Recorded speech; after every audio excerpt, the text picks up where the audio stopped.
নমস্কার, পাঁচমিশালির আজকের পর্বে সকলকে স্বাগত।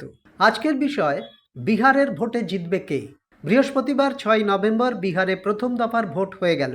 এখনও 122টি আসনে ভোট বাকি। প্রথম দফার ভোটে বেশ কিছু অভিযোগ সামনে এসেছে, যেমন জোর করে আরজেডি সমর্থকদের ভোট দিতে বাধা দেওয়া, বুথের বিদ্যুৎ সংযোগ কেটে দেওয়া। তবে সবচেয়ে বড় অভিযোগ হলো ভিন রাজ্য থেকে ট্রেনে করে বিজেপির ভোটারদের নিয়ে আসা। একই সঙ্গে উল্লেখযোগ্য বিষয় হলো ভোটে বিপুল সংখ্যায় মহিলা ভোটারদের উপস্থিতি। হয়তো সেই কারণেই ভোটের হারও বেশ ভালো ছিল। প্রথম দফায় যে 121টি আসনে ভোট হয়ে গেল, 2020 সালের ভোটে এখানে মহাগঠবন্ধনের জেতা আসনের সংখ্যা ছিল বেশি। ফলে প্রথম দফার নির্বাচনে ইন্ডিয়া জোট যদি আসন সংখ্যা বাড়াতে না পারে, তাহলে ভোটে জেতা তাদের পক্ষে কঠিন হয়ে যাবে। মহিলা ভোটারদের বিপুল উৎসাহ ইন্ডিয়া জোটকে চিন্তায় রেখেছে, কারণ নীতিশ সরকার ইতিমধ্যে রাজ্যের মহিলাদের নগদ টাকা পাঠিয়ে দিয়েছে। 7 নভেম্বর আরও এক দফা টাকা পাঠানো হবে। একথা বলা তাই অত্যুক্তি হবে না যে বিহারের মহিলাদের বড় অংশের সমর্থন এবারও নীতিশের দিকেই থাকতে পারে।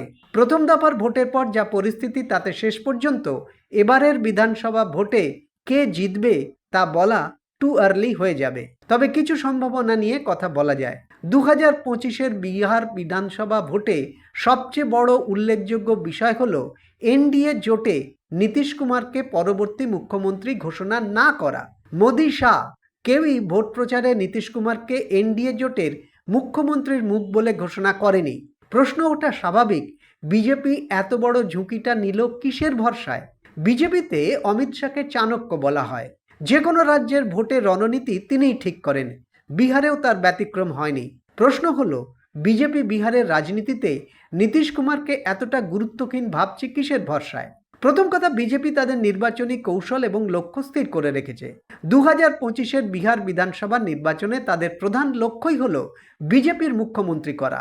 সেই কাজ করতে গেলে নীতিশ কুমারকে দুর্বল করতে হবে এবং বিজেপিকে আরও শক্তিশালী হতে হবে। বিহার রাজনীতিতে রাতারাতি এমন কি হলো যে বিজেপি এত শক্তিশালী হয়ে গেল, যাতে তারা নীতিশ কুমারকে আর তাদের দরকার আছে বলে মনে করছে না? দুটো কথাতেই এর উত্তর দিয়ে দেওয়া যায়। 1, বিজেপির প্রধান ভরসা নির্বাচন কমিশন, এবং 2, জেডিইউ এর মধ্যে ভাঙন ধরানো। প্রথমে আসা যাক নির্বাচন কমিশনের কথায়। একথা নতুন করে বলার প্রয়োজন নেই। কমিশন, বিশেষ করে জ্ঞানেশ কুমার, বিহারে এসআইআর থেকে শুরু করে এখনো পর্যন্ত তাই করেছেন যাতে বিজেপির লাভ হয়। বহুদিন থেকে দেশে নির্বাচন ঘোষণার সঙ্গে সঙ্গে আদর্শ আচরণবিধি চালু হয়ে যায়। বিহারে 6 অক্টোবর সেই আদর্শ আচরণবিধি লাগু হয়, কিন্তু তারপরেও নীতিশ সরকার রাজ্যের মহিলাদের জন্য নগদ টাকা সরাসরি তাদের অ্যাকাউন্টে পাঠাতে থাকেন। 17 অক্টোবর, 24 অক্টোবর এবং 31 অক্টোবর বিহারের মহিলাদের অ্যাকাউন্টে টাকা পাঠানো হয়েছে।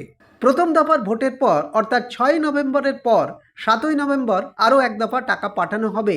এই ঘটনা সম্ভবত দেশে প্রথম ঘটল এবং যার নির্বাক দর্শক হয়ে রইল নির্বাচন কমিশন। তাদের হাতে ক্ষমতা ছিল এই কাজ বন্ধ করার, কিন্তু তারা সে কাজ করেনি। নগদ টাকা দেওয়ার প্রতিবাদ জানিয়ে আরজেডি সাংসদ মনোজ ঝা কমিশনকে চিঠি পাঠিয়েছিলেন, কিন্তু তার কোনো জবাব দেওয়ার প্রয়োজন বোধ করেনি কমিশন। একথা কে অস্বীকার করবে? ভোটের আগে হাতে নগদ টাকা পেলে মহিলারা কতটা খুশি হন, আর টাকার বিনিময়ে ভোট দিতে তাদের আপত্তিই বা হবে কেন? আর সে কথা তারা খোলাখুলি বলতেও দ্বিধা করছেন না। আদর্শ আচরণবিধি চালু হয়েছিল এই কারণেই যে নির্বাচনে যেসব দল লড়াই করছে তাদের মধ্যে যেন একটা সমতা বজায় থাকে, ক্ষমতাসীন দল যেন বাড়তি কোনো সুযোগ না পায়।